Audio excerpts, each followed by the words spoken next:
বিসমিল্লাহির রহমানির রহিম। আমার কাছে কিন্তু রান্নাবাড়া করতে বেশ ভালোই লাগে, আর তার সাথে যদি হয় এই রকম একটা ডাসা ডাসা মাছের পিস, তো এটাকে আজকে আমি আস্ত করে রান্না করতে নিয়েছিলাম। যাই হোক, পারি নাই, তো এইভাবে করে পরে কাটিং করতে হয়েছে। আসুন দেখা যাক কিভাবে আজকে রান্নাটা করি। তো আমি প্রথমত একটা মিরকা মাছ নিয়েছি, অনেক বড়, প্রায় 1.5 কেজি মাছ। এই মাছটাকে আমি নুন হলুদ মাখিয়ে রেখে দিয়েছি ম্যারিনেট করে। তো আধা ঘন্টা পরে আমি ফিরে এসেছি। এই ম্যারিনেট করা মাছগুলোকে দেখুন, আমি ওর শরীরটাকে সুন্দর করে একটু কাটিং করে দিয়েছি যাতে ভিতরে একটু নুন হলুদ ঢুকে।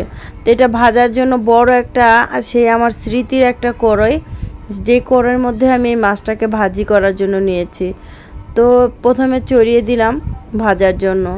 তো দেখুন, এটা কড়াইয়ের ওই মাথা থেকে ওই মাথা পর্যন্ত ছুঁয়ে গিয়েছে। তো এটা উল্টাবো কীভাবে আমি জানি না।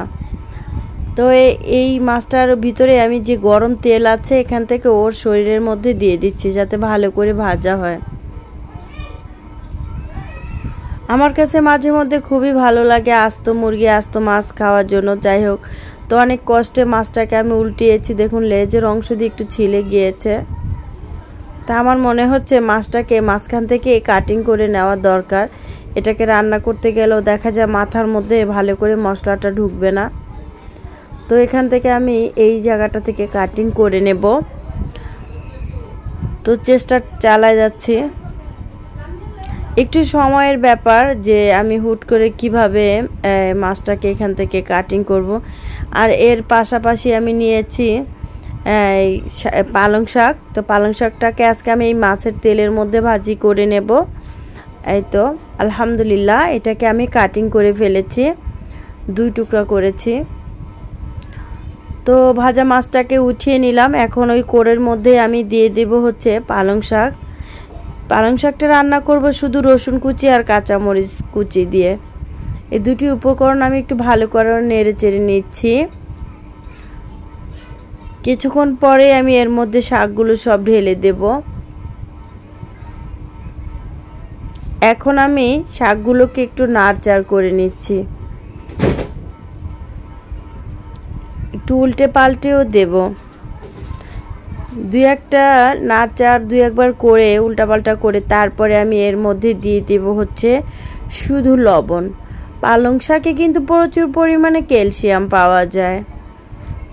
আমরা যারা গ্রামের বাড়িতে বসবাস করি, যারা আছে আমাদের ভাই ব্রাদার আত্মীয় স্বজন, হ্যাঁ, সবাই অনেকেই মনে করে যে এটা জানি কেমন, এই শাকের মধ্যে কিভাবে ক্যালসিয়াম থাকে। তো যাই হোক, এই শাকটা বিদেশে কিন্তু শুধুই সালাদ খায়, কাঁচা খায়, হালকা ভাপ দিয়ে খায়। এখন আমি এর মধ্যে পরিমাণ মতো লবণ দিয়েছি। দেখুন, এরকম পানি বেরিয়েছে। পাশের চুলায় আমি তেল বসিয়ে দিয়েছি ফ্রাই প্যানে। তার মধ্যে আমি দিয়ে দিলাম পরিমাণ মতো তেলও দিলাম, আর হচ্ছে কড়াইটাকে গরম করে নিয়েছি।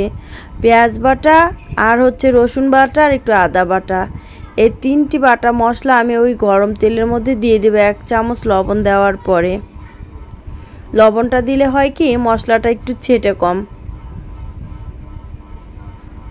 এখন আমি মশলাটা দিয়ে দিলাম, বাটা মশলাটা।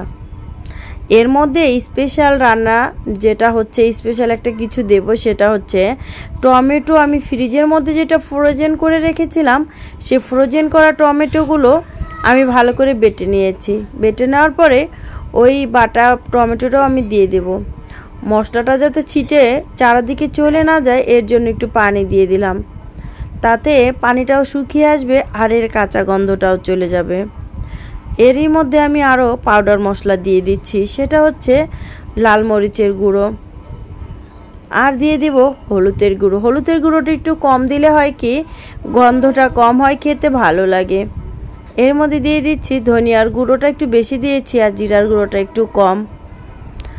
তো যাই হোক, সব মশলাগুলো দিয়ে দেখুন এভাবে তেলের উপরে চলে আসলে মশলাটা একটু নাড়চাড় করে নেব।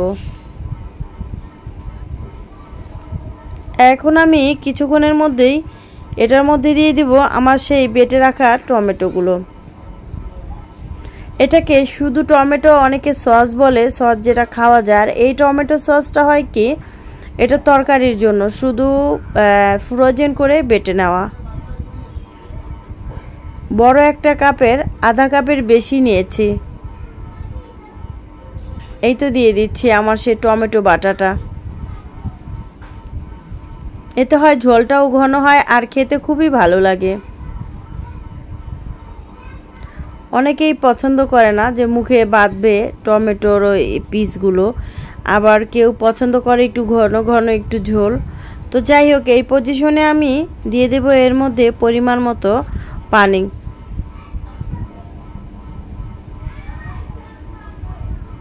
পানিটা দিয়ে বলক আসার একটু অপেক্ষায় থাকবো, না আসলেও হবে। এর ভিতরে ধনিয়া পাতা ছিটিয়ে দেব।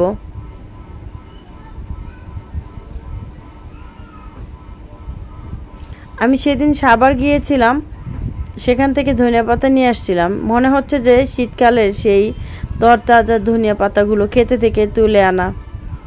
পাতাগুলো বড় বড়, খুবই সুন্দর। তো যাই হোক, এখন আমি আমার মাছগুলোকে সুন্দর করে দিয়ে দিলাম।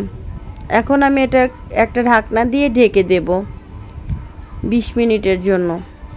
ভালো করে কুক হবে। সেদ্ধটা যত সুন্দর হবে মাছটা খেতে তত স্বাদ লাগবে। এই যে এরকম একটা ঘন ঘন ঝোল হবে।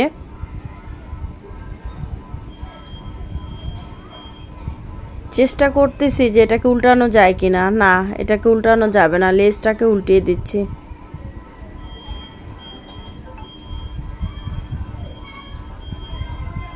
আবার একটু ঢেকে দেব কিছু সময়ের জন্য। মশলাটা একটু উঠিয়ে মাথার এদিক দিয়ে দিয়ে দিচ্ছি। অবশ্য যে কোনো মাছ মাংস যাই হোক 20 মিনিট চুলার মধ্যে কুক করলে অনেকটাই কুক হয়ে যায়।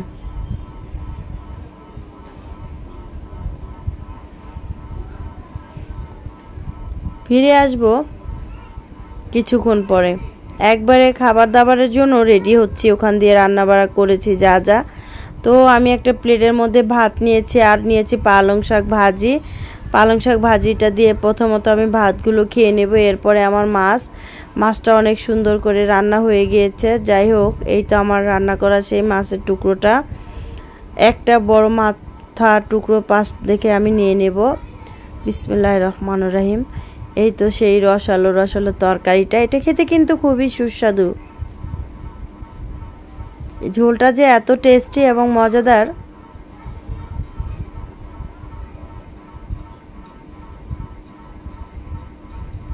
তো যাই হোক, আজকের মতো এই পর্যন্তই। ভিডিওটা ভালো লাগলে অবশ্যই লাইক, কমেন্ট এবং শেয়ার করে দিবেন। আজকের মতো এই পর্যন্তই। ফের কখনো ফিরে আসবো নতুন কোনো একটা ভিডিও নিয়ে। আসসালামু আলাইকুম। আমার সঙ্গেই থাকবেন সব সময়। আর নতুন নতুন কোনো ভিডিও যাতে আমি আপনাদের মাঝে পেশ করতে পারি, দোয়া করবেন সব সময় আমার জন্য। এরকম মোটা একটা মাছের মাথা খেতে কার না ভালো লাগে বলেন? আমার কাছে তো খুবই ভালো লাগে।